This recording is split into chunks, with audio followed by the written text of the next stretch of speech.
Have you heard of mathematical laws? These are the principles that govern the behavior of numbers and operations in mathematics. But did you know we also have orthographic laws? Just like in math, these conventions that are always true help explain how words work. One important law is this: every syllable needs a vowel or a syllabic consonant. You might be thinking, wait, I thought every syllable only needed a vowel. Well, yes, sort of. More precisely, every syllable must contain a grapheme that spells a syllabic phoneme. A syllabic consonant spells a phoneme that adds a syllable to a word, but don't worry, it's not as complicated as it sounds. All vowels can add syllables, like in the word foxes or changes.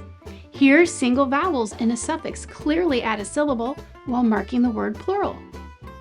Then we have words like simile or catastrophe, where a single final E adds a syllable. In words like afraid, leaving, or play, vowel digraphs form syllables. And in words like prism, rhythm, or naturalism, the syllabic consonant M creates syllables. Fun fact: syllables are not written, they are spoken. Because we pronounce some words like B-U-T-T-O-N as button, we're not pronouncing the O at all, but we still have two syllables. That's because N is also a syllabic consonant. Same goes for L in table. The E was pronounced in French, but when we brought it into present-day English, or PDE, we didn't pronounce it. If you think about it, we would pronounce T-A-B-L the same way we pronounce T-A-B-L-E.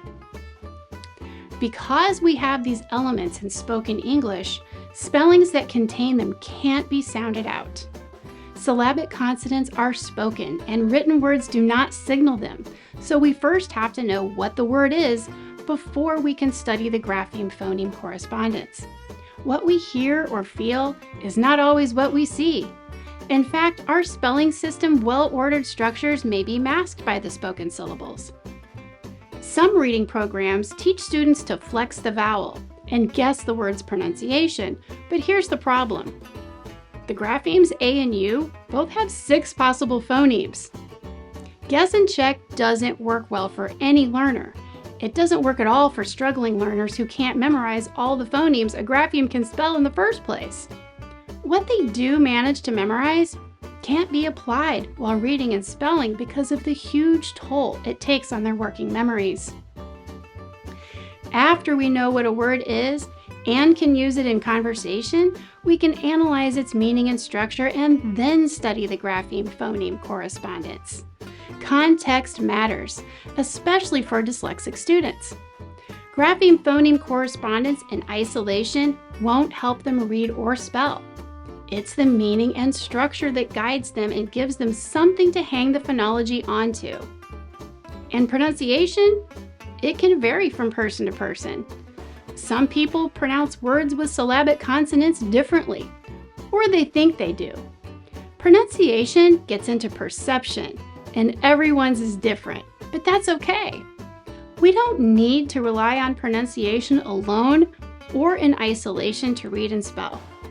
When teaching dyslexic readers, it's critical to focus on structure and meaning first.